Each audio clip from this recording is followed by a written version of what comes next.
Hello, everybody, and thank you for joining us today for our new Payment Technology, What Small Businesses Need to Know webinar. My name is Tony, and I will be moderating today's event.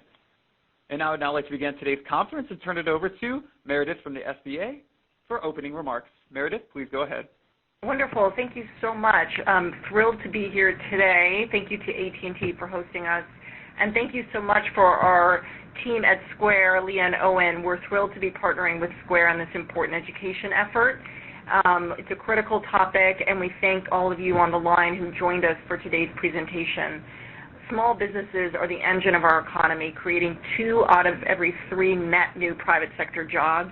Here at the Small Business Administration, we advocate on behalf of America's 28 million small businesses and make sure they have the tools and resources they need to start and grow their business. Our core mission we describe with 3 C's: capital, counseling, and contracts.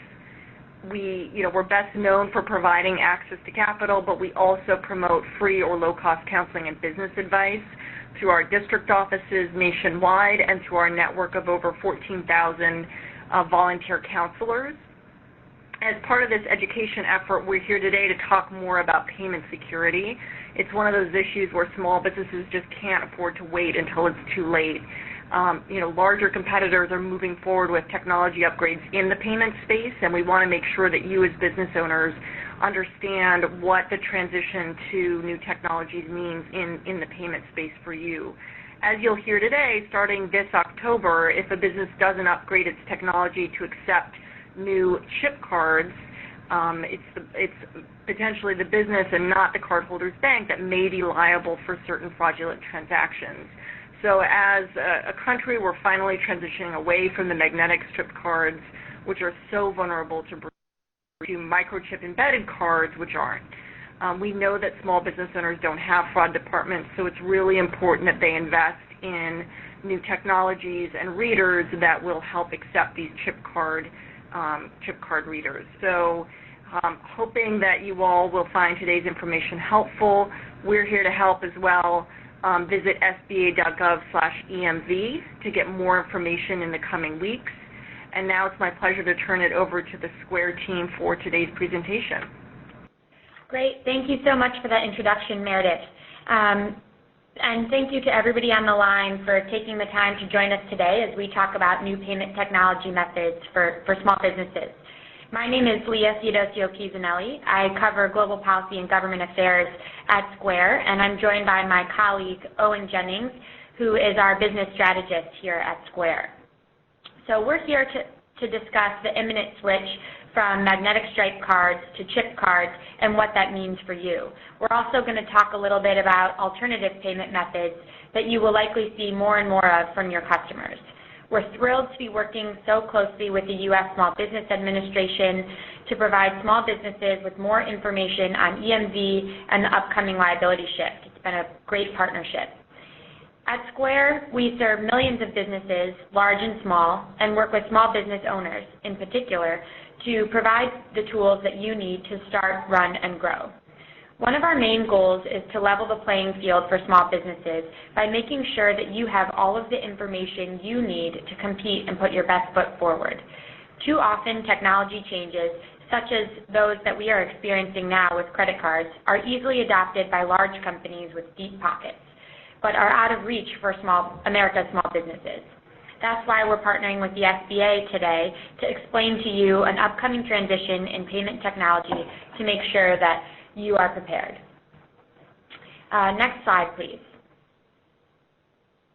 As small business owners, you need to be able to meet your customers where they are. That means you need to be able to accept payments in a way that is most convenient, safe, and secure for them. If you look in the average American's wallet, you will likely see some cash, a few magnetic stripe cards, and maybe even a card or two with an embedded chip. In the coming months, those magnetic stripe cards will be replaced by chip cards, and in the coming years, those wallets will likely be replaced by smartphones. Magnetic stripe cards are pretty outdated. They are made from the same technology that you would find in a cassette tape. Here in the United States, we learned that the hard way, from high fraud rates. The United States lost $5.3 billion to credit card fraud in 2013, That was up 14.5% from 2012. In order to ensure that our payments are more safe and secure and that our consumers' information is safeguarded, we're making a transition, we as in the United States, are making a transition from magnetic stripe card technology to the much more secure chip card technology, or EMV, that is already used in most developed countries throughout the world.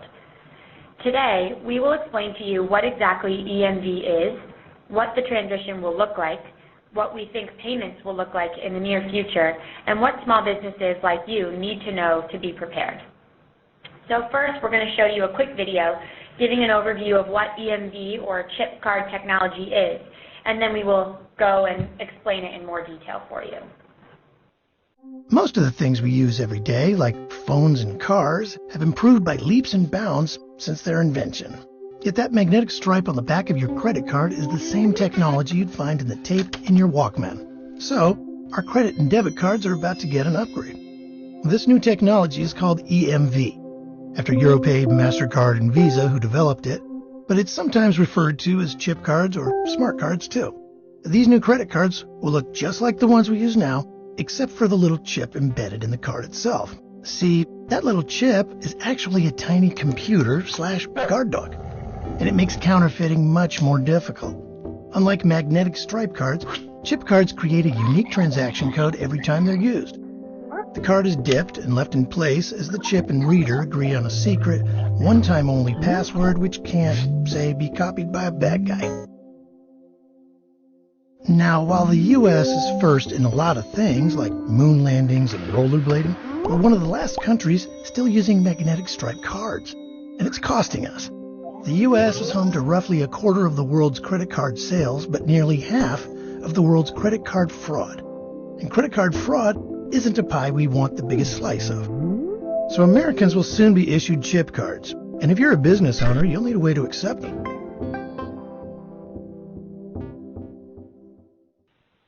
Great. So as the video explained, EMV is a global standard for credit and debit card payments. The standard was named after its original developers, Europay, MasterCard, and Visa. This standard uses a chip that is embedded in payment cards to authenticate payments. The chip is like a mini computer. It protects customer data and is very hard to counterfeit. Next slide, please. So, how is EMV, or chip card technology, more secure? The reason why is that chip, or EMV, cards encrypt sensitive information, which makes it much harder to counterfeit than their magnetic stripe predecessors. While data on a magnetic stripe card is static, the data on a chip card is constantly changing, making it much harder for fraudsters to access or to copy it. For example, when a buyer puts a chip card in the card reader, the chip talks back and forth with the card reader in a secret language to authenticate the transaction. That language is different each time the card is entered into the reader. It's important to note that chip cards are only more secure when they are read through specific card readers that can speak this language to authenticate the card. If you were to key in a chip card's number or swipe a chip card in a mag stripe reader, that card is no more secure than a magnetic stripe card. It's a chip, when read in a chip reader, that makes everything more secure. Next slide, please. So who uses chip cards? In most developed economies, chip cards have been the norm for years. Most consumers there use chip cards and authenticate their cards with a unique PIN number, kind of like the PIN number that you use at the ATM. Here in the United States, we will not use PINs, at least not yet. We will still verify our payments through signature, just like we do with the mag stripe cards today. The United States is among the last major markets to adopt EMV. This is largely due to the cost of replacing cards and terminals. It is also due to consumer behavior in the United States. We like to swipe cards. It's what we're used to. However, sticking with old technology has made us a target for fraudsters. As I mentioned already, and you heard in the video, the United States only accounts for 1/4 of the world's transactions, but half of the world's fraud. Next slide, please.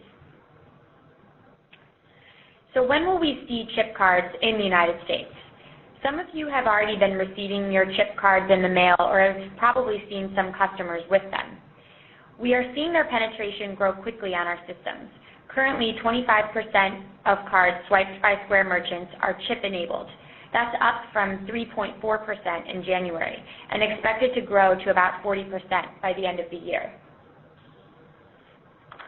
Next slide, please.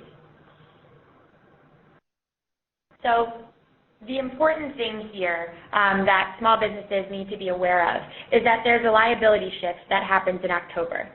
That means that starting on October 1st, you as a small business owner could be liable for certain types of fraudulent transactions with the chip card if you process that transaction on a terminal or a reader that only reads mag-stripe cards and cannot read a chip card. Now, one thing we want to be clear about is this is respect to in-person credit card transactions. So the liability shift only affects that. With respect to online payment fraud or stolen cards, that still all stays the same. So if a customer presents a chip card and you only have a mag-stripe terminal, you could bear the fraud loss as of October 1st. That is a loss that was previously covered by the banks. So one way we think about it is the liability is shifting to the party that has the less secure technology. So let's unpack this a little and explain all of the possible scenarios after October 1st. If a customer uses a chip card and you have a chip card reader, the liability is still on the bank because you've done your duty to upgrade your technology. Now, if a customer uses a mag-stripe card and you process it on either a mag-stripe terminal or an EMV terminal, the liability is on the bank because they didn't do their duty to upgrade the card. So again, the only time when a small business could be liable for fraud is if a customer presents a chip card and you have no ability to read it, so you have to process it as a magnetic stripe card, and if that card is fraudulent, then you could potentially bear that loss. Now, this is a big change, and that's part of why we're out here working to educate you on what this change means for you and your business. A lot of credit card processors and banks are handling this liability shift in different ways. You know, there are some that are going to allow a grace period. There are some that are very strict about the October 1st deadline. You know, Square, for example, is covering this fraud loss for those that pre-order, the latest card reader, and that covered loss is only until you actually receive the order in the mail. But that's just one option, but there are a lot of different companies that are doing different things out there. Next slide, please.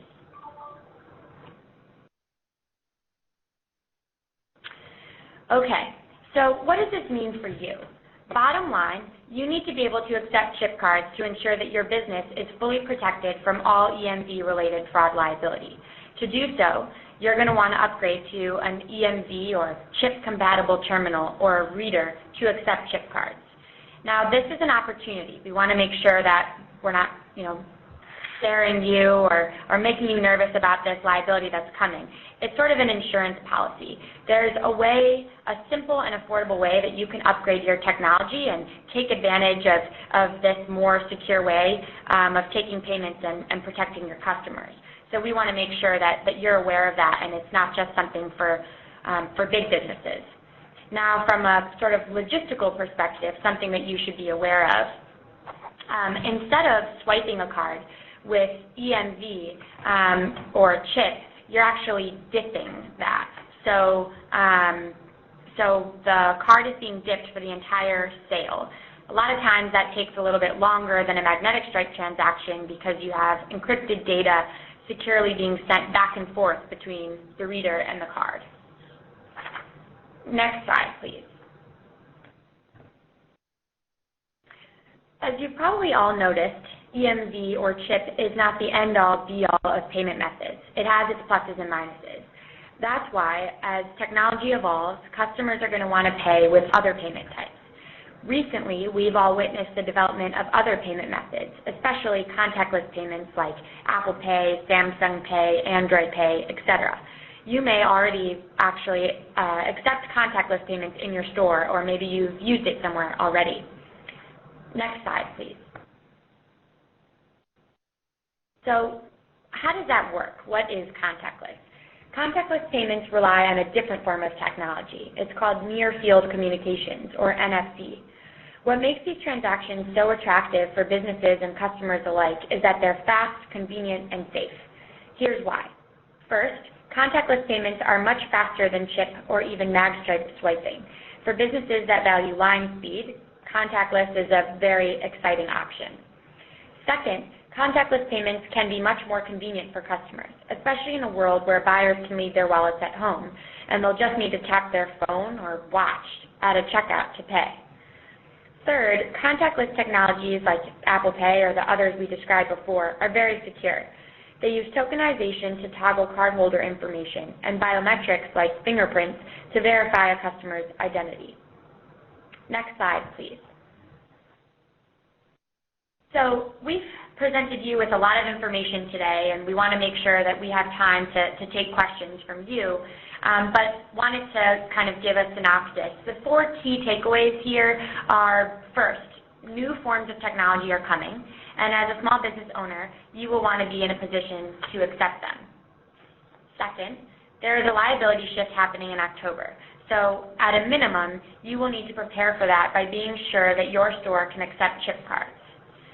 Third, there are lots of other things coming down the pipe too, like contactless payments. Fourth, the SBA and Square are here to provide you with the factual information you need so that you can make informed business decisions. Now, with that, probably pass it back over to Tony to see if we got any questions during the presentation. And Leah, we did receive a few notes coming through.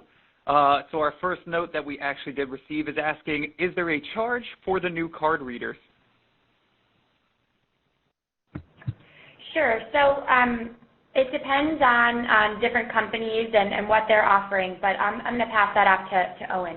Sure. So we see a whole range of different options out there in the market, and so it depends on what payment processor you're using to actually take payments and what point of sale you're using. So on the low end of the spectrum, in terms of very affordable for merchants, for instance, Square has several reader options that are well under $100. That said, Verifone and Ingenico have EMV and NFC reader options that range from about $200 or $300 up to well over $1,000. And so it's just really a matter of what company process your payments, and you'll see a big variety out there in the market. Okay, guys, so the question is asking, how do we know that we're getting the best software or hardware for our readers? Sure, so that's a great question.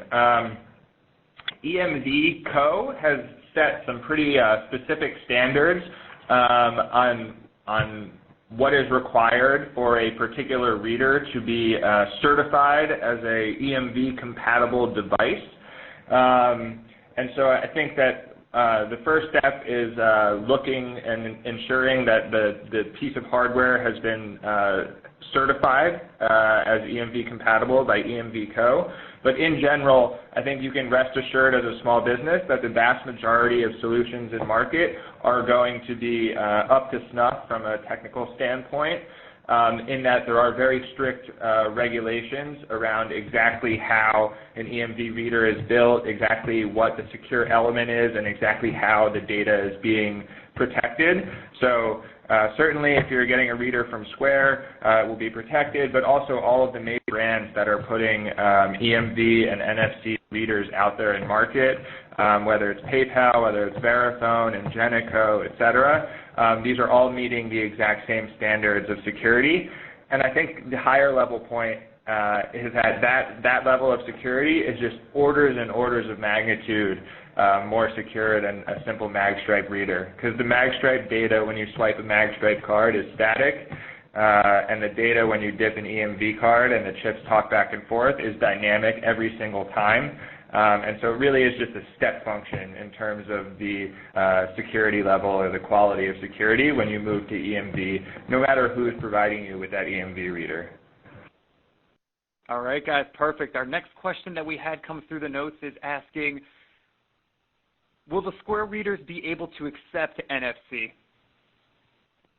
Great question. So we have a whole bunch of options that we're coming out with, and obviously we continue to innovate and we continue to come out with more and more reader options over time. So we have our first EMV reader was released this spring. It's called the Square Chip Reader.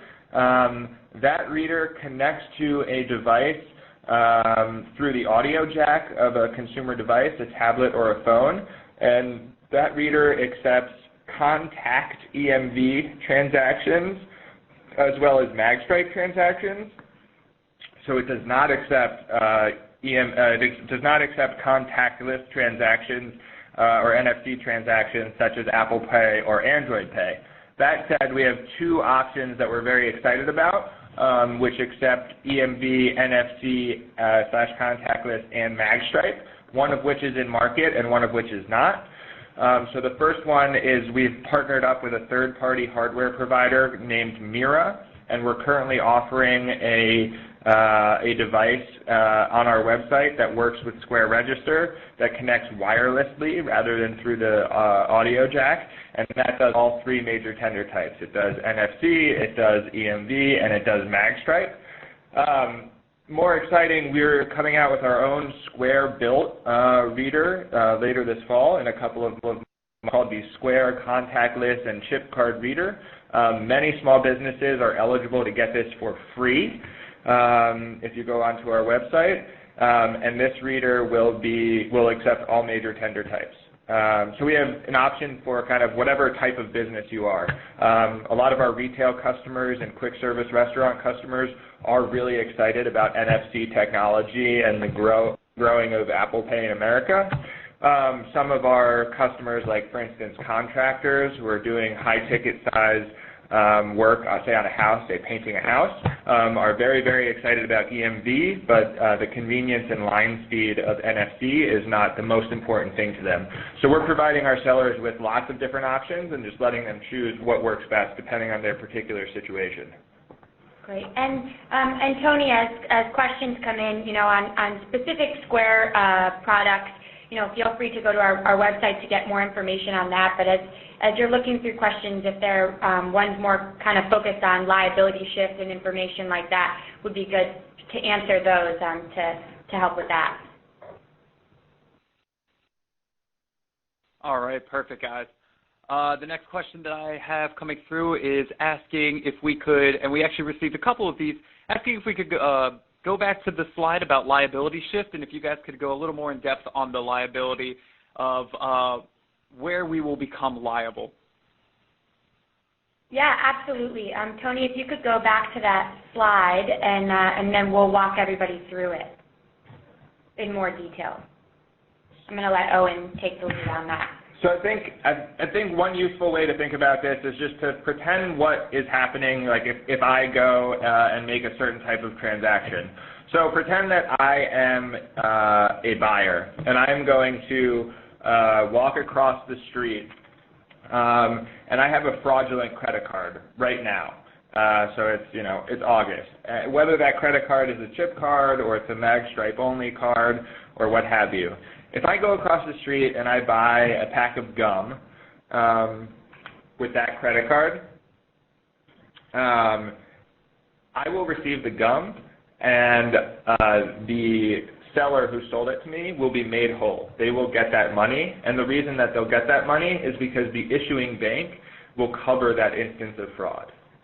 Now what's increasingly happening is that the magstripe cards in market are being switched out for chip cards. And like Leah was saying, chip cards are way, way, way more secure than magstripe cards. So they should really decrease the amount of fraud that we're seeing in the United States.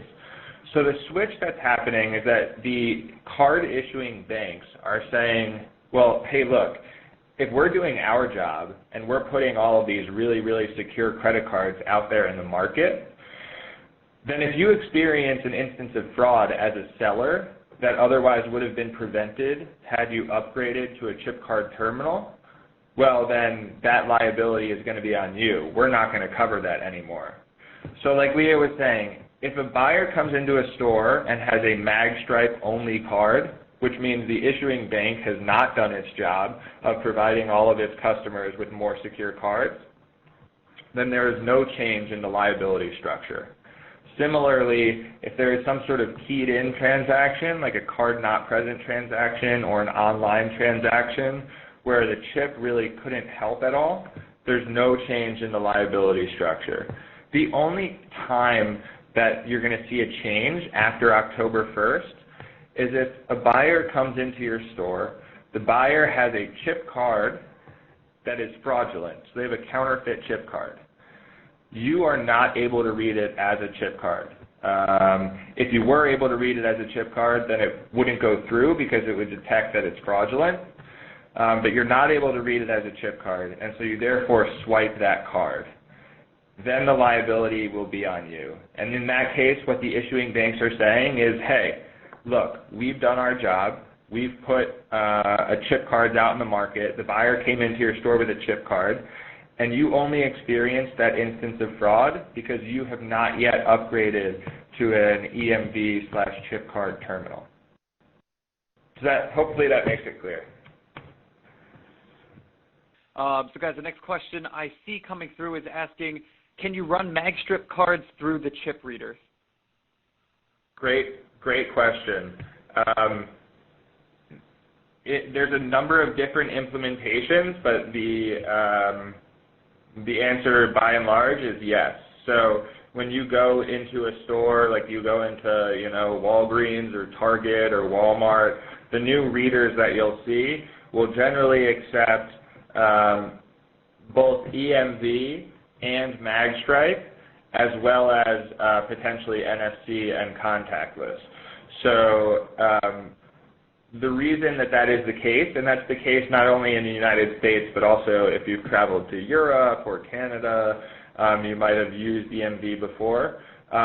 If the chip is damaged on a card, then we still want to give the ability to kind of fall back to the legacy technology. So if somebody tries to dip their chip card several times and for whatever reason it's not working, then we can still process the payment as a magstripe payment. So the new terms that you'll be getting that are EMV terminals or EMV and contactless terminals, some component of them will still have magstripe, which means that whether a buyer comes into your store with a magstripe only card, or they come into your store with a chip card, or they come in with a consumer device and they want to use Apple Pay or Android Pay, you will be totally covered and able to take any type of transaction. Wonderful, guys. Thank you. The next question we actually had, and we've had a couple of these questions come through, is actually just asking, where do we get these new card readers from? So great question. There's tons of different ways in which sellers can get new card readers. So even just a simple Google search of EMV card readers, you can probably find some. For Square sellers, obviously just going to the Square website, you can pretty easily find the new Square readers that are EMV compatible. But I would ask whoever your current payment provider is or payment terminal provider is, whoever gave you your, let's say you use an Ingenico terminal or a Verifone terminal, or maybe you're using PayPal or ShopKeep or some other provider to process your payments. Basically everybody is going to be coming out with EMV and increasing EMV and contactless readers in the coming months if they haven't done so already. And it's good when you're when you're evaluating the next steps that you want to take in terms of getting that EMV reader, is to look at all the options that are out there, and because we want to make sure that small businesses are aware of the fact that you don't have to spend an arm and a leg on these readers. There are affordable ones out there.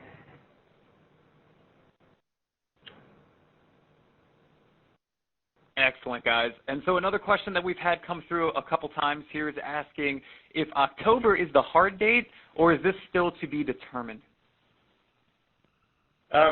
October is the hard date, and then in certain instances, certain payment processors may choose to, on their own, separate from the overall kind of EMV mandate, make it a little bit easier on customers. So in general, you will see a big switch between, say, now and post October 1st in terms of the number of transactions at businesses in the United States, which will be chip transactions versus magstripe transactions, because the October 1st deadline is real.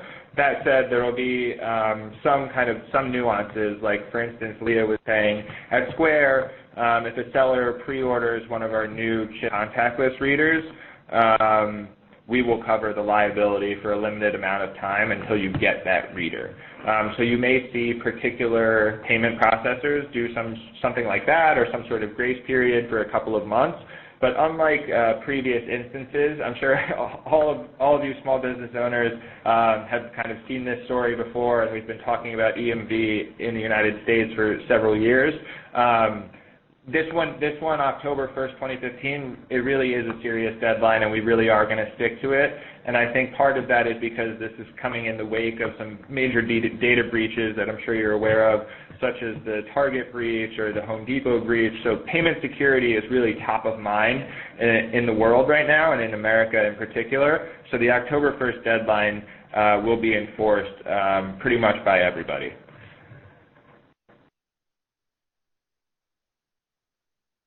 All right, perfect, guys. Another question that we did receive is actually asking, when stating that I am a convenience store operator, would I need to replace my fuel pumps, or can I actually just replace the readers on the pumps? That is a fantastic question, and it's a little bit more nuanced. So I'll try to talk about this at a high level. You can think about two different types of points of sale or points of payment in the United States. One that involves a human behind the counter or some sort of cashier, and another that's automated. The EMV liability shift that we're talking about now, which is October 2015, is for the first type of payment terminal.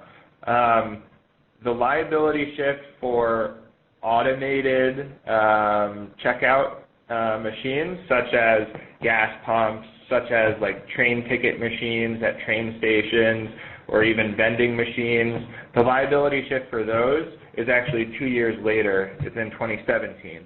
And the reason for that is because it's much more costly to replace, for instance, all of your gas pumps, or all of the vending machines in America, or all of the ticket machines in America, than it is just the payment terminal being used by a seller who has a point of sale. So in that kind of corner case for kind of an automated payment checkout machine, the liability shift is actually further out. All right, excellent, guys. Another question I've had come through, and I've had it come through a couple times here, is actually just asking, how can you evaluate the different system options?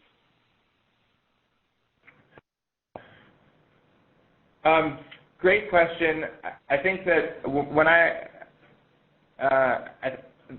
think about it, there are a whole host of variables that I would take into account. I think like simplicity is important. So how easy is this for you to use as a small business?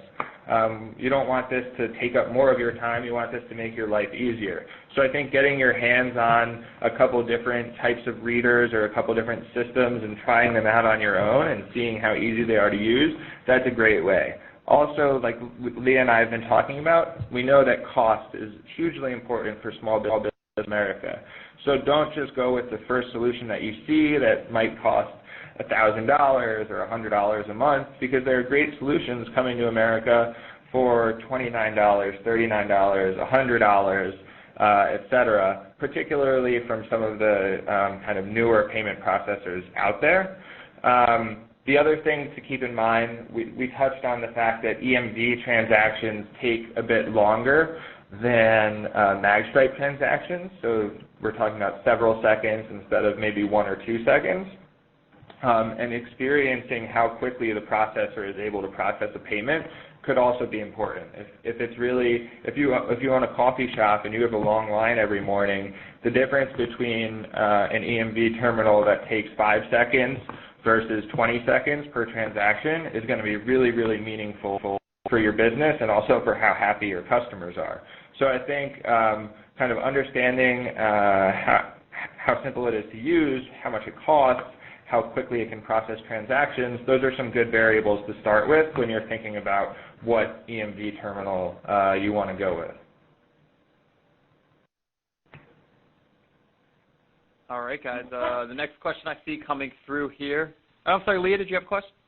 I was just going to say, another thing to think about, and you all know this better than anyone, but you want to make sure to meet your customer where they are and be able to take any sort of payment that they want. So, we would suggest and we would advocate for looking for a terminal that will allow multiple different types of payments, so not just EMV, but also contactless, because, as people have realized, technology is constantly changing, right? And so if you're able to do so in an affordable and seamless way, we would advocate for that so that, should contactless payments take off, then, you're prepared and ready to do whatever your customers want.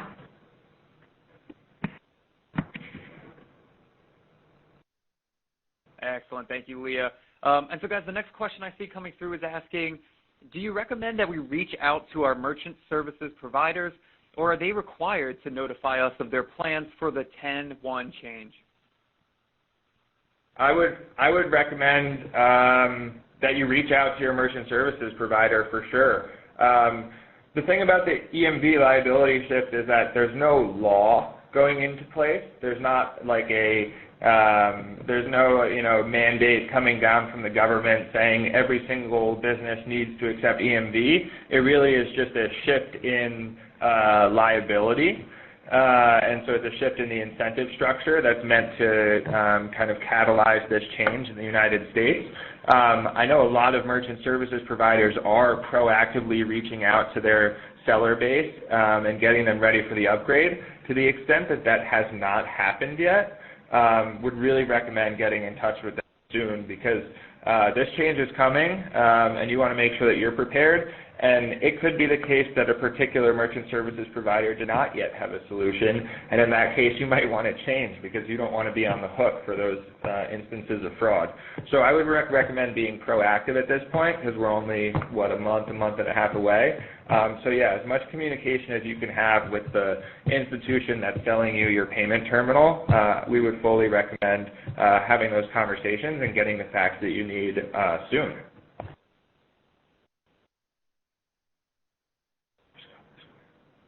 All right, guys, excellent. I do see another note that came through asking, will the new devices be able to run on analog phone lines like some of the old devices? To be totally honest, this is a little bit embarrassing. I don't know. That's just not the way that the Square system is set up. So I know that for Square, the devices will continue to be able to run on 3G, 4G, wireless, and I know that a lot of the new Ingenico, Verifone, etc. terminals will continue to be to run on Ethernet. I'm really not sure whether the new devices will be able to run on analog phone lines. So we can add that to the FAQ and go do a little research on our end, but unfortunately I do not have an answer that I'm confident in right now. Sorry about that. All right, another good question coming through, guys, is asking, what happens if the customer has a smart card but chooses to swipe the mag strip instead of using the chip reader? This is a fantastic question.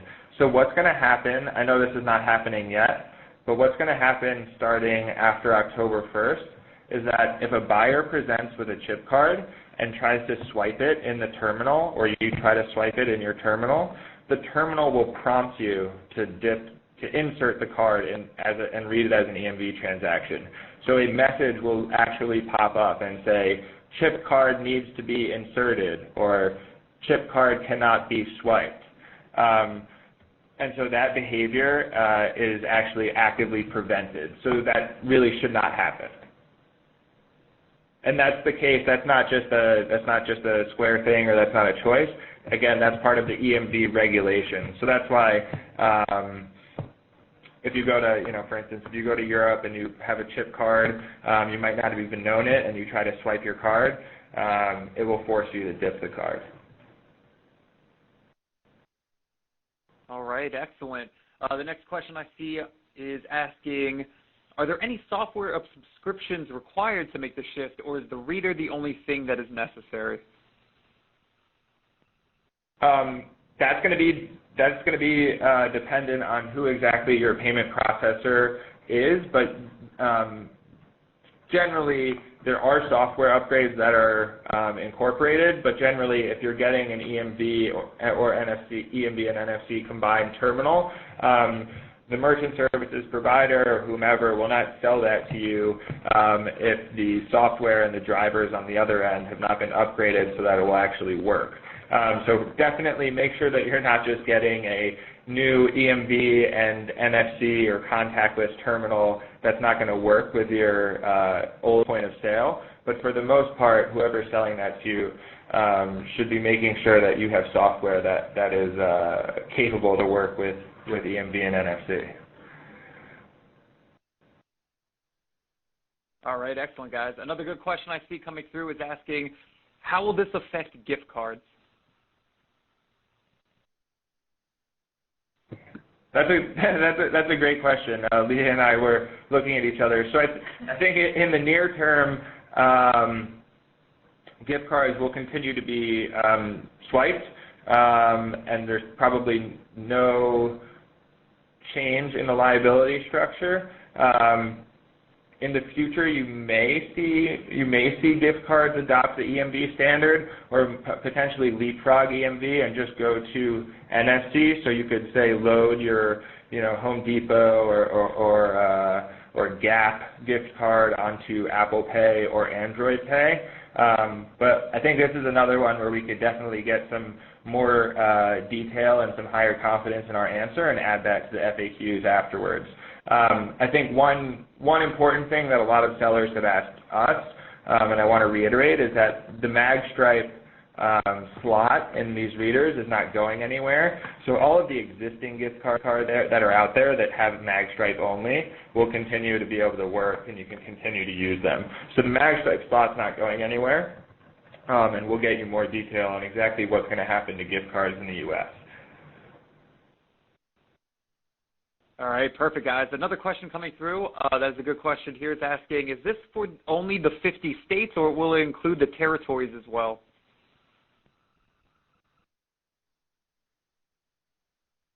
I would imagine it will include I imagine it's all of the United States. We will confirm that. We haven't had that question before, another great question, but I do think that it's all of the territories as well, and including Washington, D.C.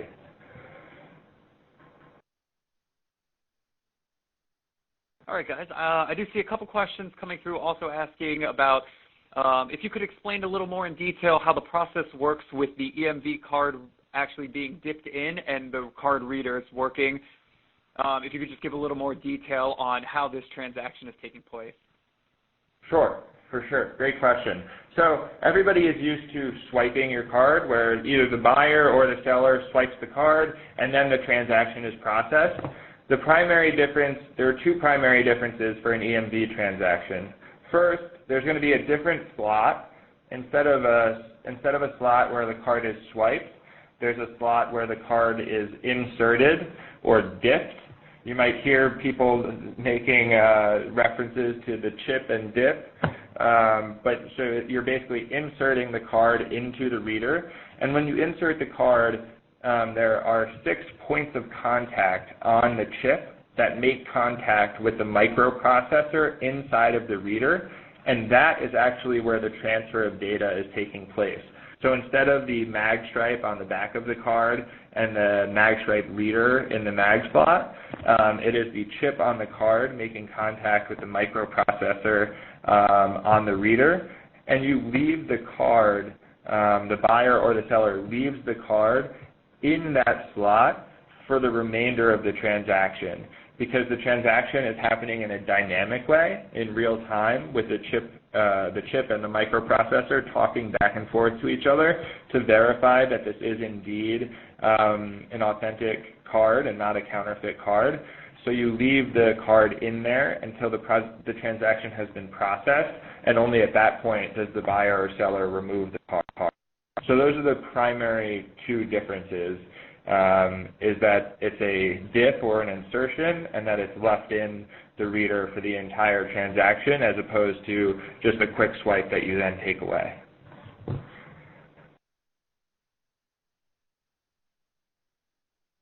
All right, guys, perfect. The next question I have coming through is actually asking that there's a rumor out there that we will not have an option for the tip line on the new EMV readers for restaurants or service-oriented businesses. Is this true? That should not be true.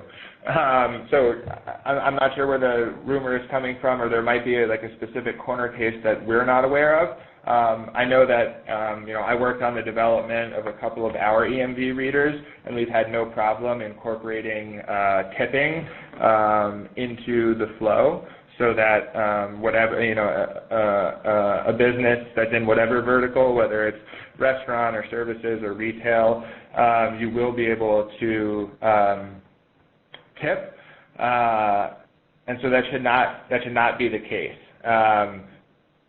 In addition, in other markets where EMV is standard, you are able to tip. There may be instances where there's a limit on the tip. So, for instance, if you were to process an EMV transaction at a restaurant and the buyer is sitting down at the table, and then the card is taken into the back and it's inserted for the EMV transaction, and then it's taken out and the receipt is brought to the table, there might be a maximum amount that the buyer is allowed to tip, because basically the tip was just going to be added on to the transaction without the chip card being present. So you would definitely still be able to tip.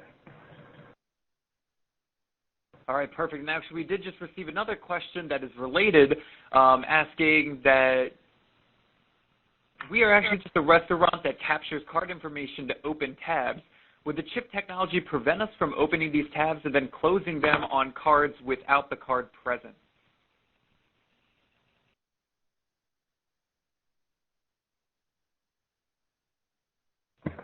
I think we'll have to. I think the process will probably change slightly. For sure, we still will be able to do open tabs, and we can, for instance, on the Square platform. But let's add that to the list of questions that we're going to do more research on. We'll go and talk to our product team so we can get a really, really clear answer on that one. All right, perfect, guys. Another question that just came through is asking, how much will it cost for customers to change the old magnetic cards to the new chip cards? Great question. So there are 1.2 billion payment cards in circulation being actively used in the United States. The cost of upgrading all of those cards is in the billions of dollars overall. But the great news is that it's not going to cost buyers anything. The issuers are taking it upon themselves to issue more secure cards, to issue these chip cards. And the reason that it makes sense for them to do it is because it's going to really significantly limit the number of dollars that they have to pay out in fraud liability. And so they're taking this cost upon themselves now to prevent fraud that that they would otherwise be liable for in the future. So it is expensive, but the buyers don't have to worry about it.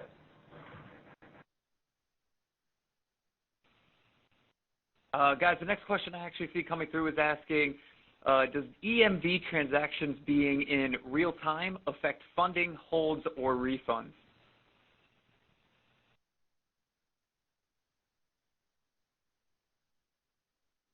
It should.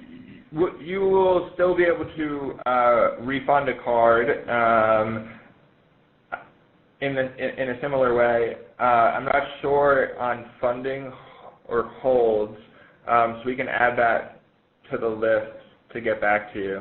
But basically, the way that an EMV transaction works is the same way that, you know, a MagStripe transaction would occur. It just takes a little bit longer and is more secure. But we can look into that in more detail. Some very new questions. And guys, actually, we did have a couple questions coming through asking if the presentation itself will be made available for the guests on the call. Yes, absolutely. There will be a video recording. I think that the SBA will plan to put that on their website, and then we'll also make a PDF available as well. Not sure, Meredith, if you're still on the line. I am, yeah, great question. We will have archived up at sba.gov/EMV, and we also broadcast this webinar back in June, so there's an archived version of the June webinar available now as well, and then we'll be sure to add this one in 20 days. So again, that's sba.gov/EMV.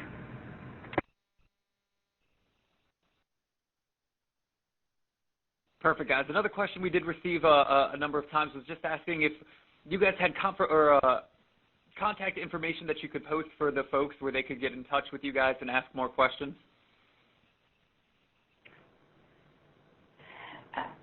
Yeah, I mean, we're happy to do that. I think, you know, the last slide of the slideshow has our websites with more information. I know that that AT&T will be collecting the information. I think when you logged in, if you originally checked a box that said, you know, we would be happy to have communication from Square or the SBA, then we'll have the ability to reach out to you with your questions. And certainly, this is Meredith from SBA. You know, we've got a presence around the country through our district offices. It's the front door of SBA, so you can definitely feel free. If you go to sba.gov/local, you can enter your zip code and get a list of our regional and district offices as well as resource partner counselors. So that's another way to get kind of in-person questions on a variety of topics, including this one. And also on the Square side, there are two other options for answering questions. You know, we have square.com, but we also have a very thorough blog that really goes into a lot of good detail here on EMV and new payment technology and actually all kinds of things about running your business. So that's squareup.com/townsquare. So squareup.com/townsquare. And there's a lot of educational content. And additionally, if you really want to get on the phone and get some more information, then you go to squareup.com and there will be, I think, a contact us button, and there's a phone number that you can call and get in direct contact with somebody. You can also email, and they should get back to you with any questions you have about this or anything else. All right, perfect, guys. Thank you for that information. And do we have time for maybe one or two more questions? Perfect. Yeah, we're happy to take more. Excellent, guys. I think there's another good question here that we have not asked yet, and it's actually asking, is there any other personal info that a merchant captures from your chip card?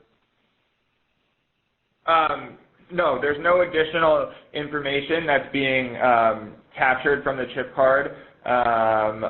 I know that there are folks who I talk to who are worried about RFID, radio frequency identification, just in that the chips look similar. But no, the data that's being collected from an EMV transaction is super similar to that being collected from a MagStripe transaction. Actually, the only difference is that the data that's collected from a MagStripe transaction is static, and it's always the same. So everywhere you go, every time you swipe, it's the same exact data, and that's why it's easy to steal. That's why it's easy for me to copy the MagStripe on your card and go and make a counterfeit card, whereas that account number, the PAN we call it, the account number, is dynamic and changing every time for a chip card transaction. But there's no additional data or additional identifying metrics or anything like that in an EMV transaction as opposed to a MagStripe transaction. Excellent, guys. And if we have time for one more question, we had a question come through asking if the new chip readers will be able to accept foreign cards. Great question. This will be a good one to end on. I'll try to keep it a little bit high level, but it does get a little bit tricky. So there are two things going on with any EMV transaction. First, there's the chip being read by the microprocessor in the chip card reader, and then second, there is something called the CVM, which is the customer verification method. And the CVM, the way that we verify a payment in the United States, is through signature. So you'll hear very often people saying the United States is a chip and signature market, or maybe referring to it as chip and sig. Now, when you look at international cards and international markets, the chip element is the same. It's the EMV standard like we've been talking about. That's a global set of standards. However, the CVM can be different.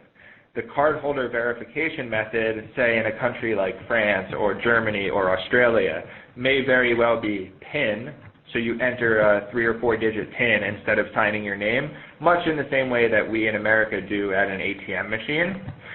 So the answer is those cards, the international cards, they will work at EMV terminals in the United States. The buyer, however, might be a little bit surprised that the way in which they are asked to verify their identity is through a signature versus through PIN. The vast majority of international cards prefer, like they'll default to PIN as the cardholder verification method over signature. However, if it's being read in a chip and signature reader, that's totally fine, and the buyer will be able to just sign.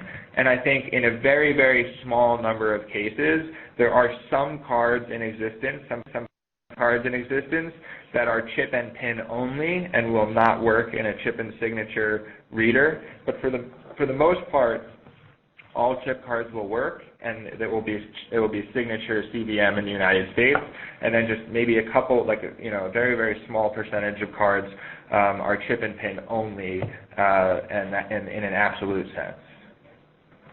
Thanks everyone for joining. Thank you. Thanks everybody.